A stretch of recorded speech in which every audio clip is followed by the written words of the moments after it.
When you hear about teens committing crimes, a majority of the time it is boys committing crimes, but what about a 16-year-old girl murdering a parent? In 2003, James Craig Williams was a dispatcher for B&B Concrete in Little Rock. He recently got a divorce from Gwen Williams, and he was living with his 16-year-old daughter, Amy Williams. Through 2002 and 2003, Amy Williams actually had a lot of issues. She had issues obeying her parents. She wouldn't come home on time. She was incredibly angry. According to her parents, she had an issue with marijuana usage. She was habitually truant from school. And let's be honest, this sounds like a lot of teens. It really does. But Amy Williams was really more than her parents could handle at that point. In January 2002, she was placed in a Baptist Recover Teen program. In October of 2002, her parents filed a FENS petition with the court, which was approved. And according to things that I found online, it looks like in October of 2002, Amy Williams was actually put into Pinnacle Point, and she stayed there until February 24th of 2003, which was a long time. So, obviously we don't know exactly what was going on with Amy Williams for her to be in Pinnacle Point for that long. And this was back in 2002, 2003, and things were a lot different than with children and with mental health. So who really knows what was going on at that time? According to Amy's mother, Gwen, Amy yelled at her parents. She slammed doors. She cussed. She didn't come home at curfew, and she was argumentative and angry. And Amy's behavior, it doesn't seem like was any better after she got out of Pinnacle Point. She lived with her mom for a couple of months, and then her mom just said that she couldn't control Amy's behavior. Amy needed more attention than what her mother could give her. Her mom couldn't handle her. So Gwen Williams sent Amy to live with her father, James Williams. And honestly, I didn't get the impression that James Williams was, a mean person or anything like that. I think that a lot of times fathers are just more, I guess I would use the word authoritative figures or disciplinarians than moms. So Gwen sent Amy to live with James. And Amy Williams lived with her father, James, for a couple of months before things went really bad.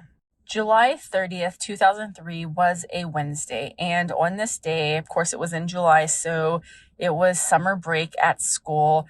Amy Williams was at home while her father, James Williams, was at work. Amy and James lived together in a mobile home out in the country in Saline County, Arkansas. And according to Amy, on July 30th, 2003, she woke up around 12:30 p.m., Remember when you were a teenager and you could sleep as late as you want, right? But anyway, she woke up around 12:30 p.m. and she hadn't been awake for that long before she spoke with her father on the phone. And after she spoke with her dad on the phone, I don't know what happened on that call, but she just became angry and formulated a plan to murder her father. Amy did tell police that her father had never hit her or anything like that, but he told her that she was a bad kid because of her problems with drugs, and he yelled at her. So Amy told herself, if he comes home upset, I'm going to kill him.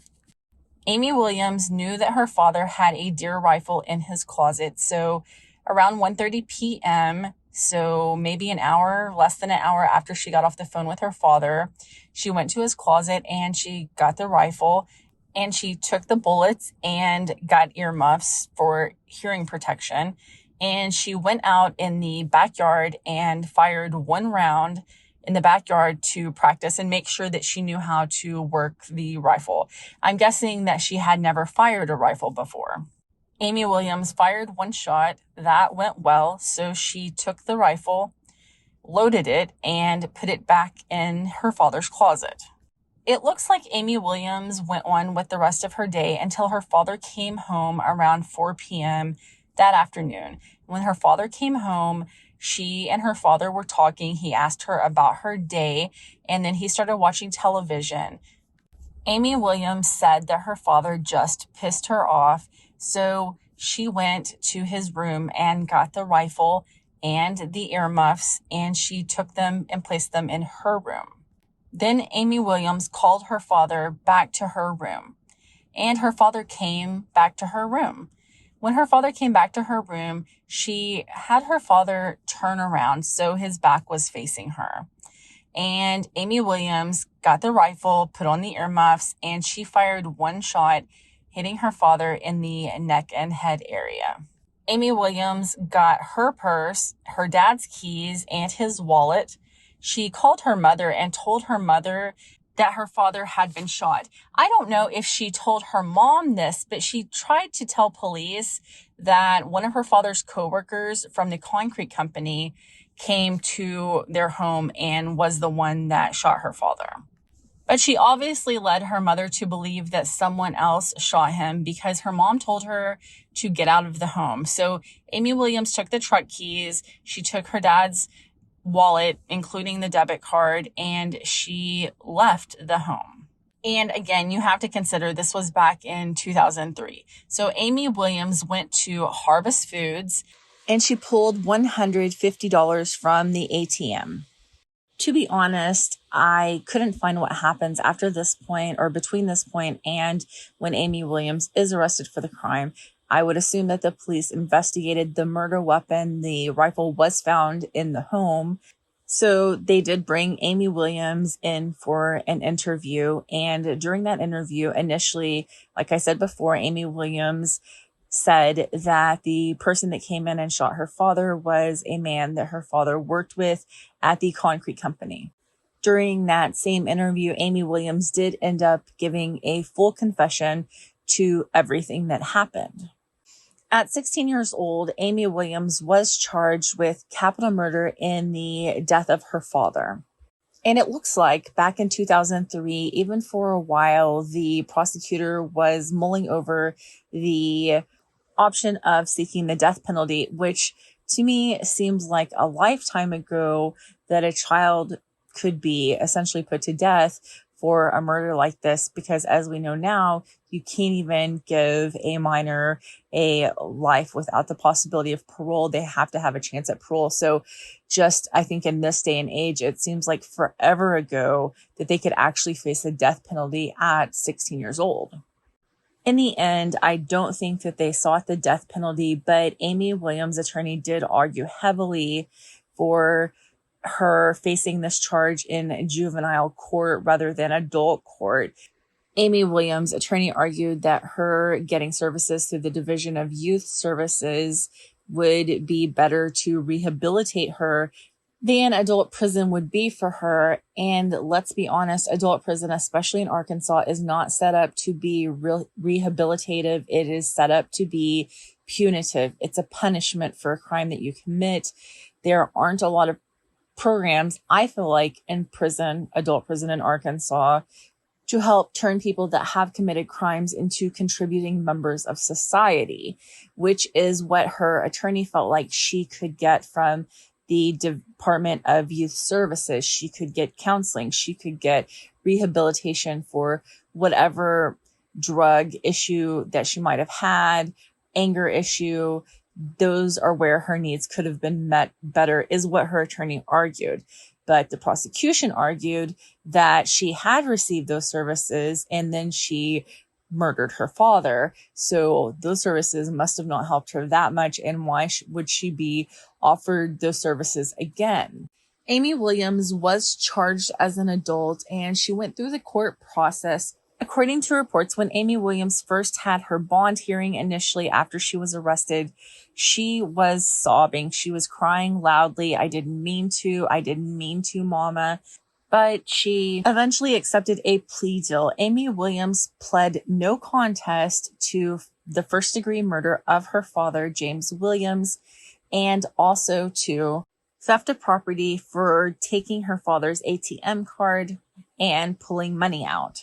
Amy Williams was sentenced to 40 years in Arkansas Department of Corrections for the murder of her father, and an additional 20 years for the theft of property. Those sentences were set to run consecutively, meaning it would have been 60 years in the Arkansas Department of Corrections for Amy Williams.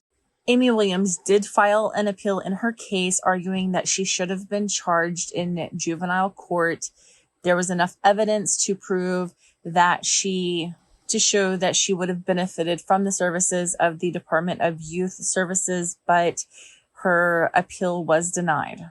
This is the first case that I have covered like this, but Amy Williams did not spend 60 years in the Arkansas Department of Corrections. She didn't spend even 20 years in the Arkansas Department of Corrections because Amy Williams in 2019 was granted clemency from then Governor Asa Hutchinson.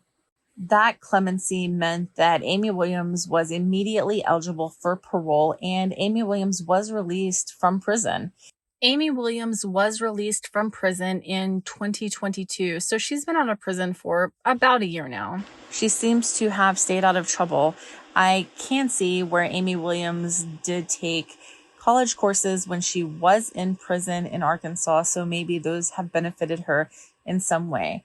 I also want to add, Amy Williams maintains that she does not know why she shot her father that day, that she loved her father, and she deeply regrets shooting her father.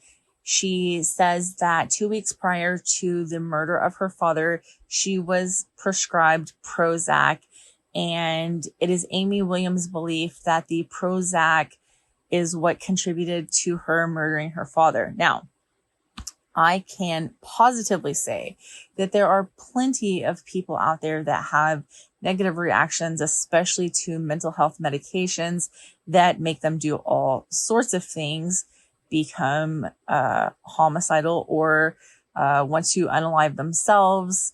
So that is certainly a possible thing. Amy Williams' mother, Gwen, said that James Williams was Amy Williams' best friend. She loved her father so much. And after she murdered her father, she was hysterical and stargazy. And Gwen Williams absolutely felt like the Prozac contributed to that. Relationship with Amy Williams, she had grown a lot in the time that she had spent in prison, since she was 16 when she was sentenced. So honestly, maybe this is a case where she had a negative reaction to medication that led to her doing this horrible thing. And that doesn't take away from the fact that she did murder her father and that James Williams lost his life unnecessarily. That's a terrible thing. But Amy Williams is an adult now. She is out of prison. And honestly, I do wish the best for her for what's left of her life. Thank you for watching this video. Please remember to like, subscribe, and share.